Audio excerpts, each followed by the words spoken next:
Morning বন্ধুরা, আশা করি তোমরা সবাই ভালো আছো। তো দেখতেই পাচ্ছ হয়তো কোথাও একটা আছি। তো এটা আছি আমাদের পাড়ায়, মানে এটা বহু বছরের পুরনো মন্দির, মানে আমার রাম মন্দির। মানে এই পেছনটায় আমি যে চলে যাচ্ছি তাই পেছনে আমি তোমাদের দেখাবো। মেলায় তোমাদের কিছুটা দেখানোর চেষ্টা করছি, যেহেতু আমি আগে বলছি আমি ঠিকঠাক বুঝিয়ে কথা বলতে পারি না, তাও তোমরা একটু মানিয়ে নিও। আমাদের পাড়ায় একটা ছোটো মন্দির আছে, আমার বাড়ির পাশে 3-4টে বাড়ির পরে একটা মাঠ আছে, মাঠের মধ্যে মন্দির। তো সেখানে রামনবমী পুজো হয় প্রত্যেক বছর। আমার বিয়ের পর থেকে আমি এসে দেখছি এখানে মেলা হয়। তো তার আগে থেকে বহু পুরনো। তো আমি যত বছর আছি, আমি 13 বছর ধরে দেখছি এখানে মেলা হচ্ছে। তো ভাবলাম যে তোমাদের সাথে একটু শেয়ার করি। কিন্তু মেলা হচ্ছে, কিন্তু মনে আনন্দ নেই আমার। প্রতি বছর একটা আনন্দ থাকে, এই বছর আনন্দটা আমার নেই, কেননা মা হসপিটালে অ্যাডমিট আছে, তোমরা সবাই জানো। তো ঠিকঠাকভাবে এখন কিছু করার নেই। পাড়ার মধ্যে বললাম না, বাড়ির 3-4টে বাড়ির পরে মন্দিরটা পুরো পাড়ার মধ্যে একটা জমজমাট পরিবেশ। এখন বাচ্চা মেয়ে তাকে নিয়েও যেতে হবে, ঘরে বসেও ভালো লাগছে না। পাড়ার মধ্যে একটা মন্দিরে পুজো হয়েছে, সেখানে একটা মানে মেলা হচ্ছে, মেলায় যাবো না, মেলাতে সবাই পছন্দ করে মোটামুটি। তো মনে খুব একটা আনন্দ ছিল না। ঘুরেছি ঠিক আছে, কিন্তু মেয়েটাকে নিয়ে ঘুরেছি। খুব একটা আমার মানে এই বছর মেলায় আমি এনজয় করতে পারিনি। এদিক ওদিক মানে একটু এদিক ওদিক করে ঘুরলাম, জাস্ট একটুখানি কিছুটা ক্যাপচার করলাম ক্যামেরায়। আমি ভালোভাবে ক্যামেরাটাও করতে পারিনি। মানে ভিতরে এত গরম মানে বলার মতন না। তো দেখো যতটা পেরেছি তোমাদের সামনে এইটুকুই দেখাচ্ছি।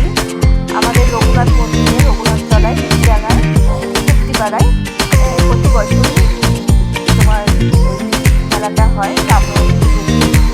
সেখানে মানে কি বলতো, প্রতি বছরই রাত্রি 8টা 8:30টার পরে খুব বৃষ্টি হয়, প্রচুর পরিমাণে বৃষ্টি হয়। এত বৃষ্টি হয় যে মেলাটা মানে সন্ধ্যেবেলা শুরুটা ভালো হয়, কিন্তু শেষটা খারাপ হয়ে যায়। তো এই বছর দেখলাম না, বেশ ভালো মতো কেটেছি। তো দেখো যতটা পেয়েছে, মানুষের ভিড় তো কত সুন্দর সুন্দর জিনিস এদিক সেদিক ছিটিয়ে বসেছে, এত ভালো লাগছে না কি বলবো। কিন্তু ভালো লাগছে, কিন্তু জানো তো মানে যদি ক্যামেরাটা ঠিকঠাকভাবে করতে পারতাম, তোমাদের দেখাতে পারতাম তো ভালো হতো। এই দেখো মেয়েদের সবচেয়ে প্রিয় জিনিস, ঠিক আছে তোমাদের দেখাচ্ছি। আমি কিন্তু কেন বলো তো এত গরম, তার মধ্যে হলো ভিড় তো আছে, তার মধ্যে হলো মানে একটা কানের যাও পছন্দ করেছিলাম, উনি আমাকে টাকা কিনে দিতে পারলো না। বলছে তুমি টাকা সুন্দর করে নিয়ে আসো, তো আমার কানেরটা দিই। তা আমি কানেরটা পরে গিয়ে কিনেছি, অনেক লাস্টে গিয়ে কিনেছি। তো তোমাদের আর সেটা দেখানো হলো না। কিন্তু একটা কানের কিনেছি আর কটা কাপ কিনেছি। সত্যি কথা বলতে আর কিছু কিনিনি। আর মাথায় একটা টেনশন ছিল যে তারপরের দিনই মার কাছে আবার যেতে হবে পিজিতে। তো মেলায় বেশিক্ষণ ঘুরিনি, জাস্ট অল্প টাইম ঘুরেছি। তো এই দেখো তোমাদের মন্দিরটা দেখাই ভেতরে। এই দেখো রাম মন্দির,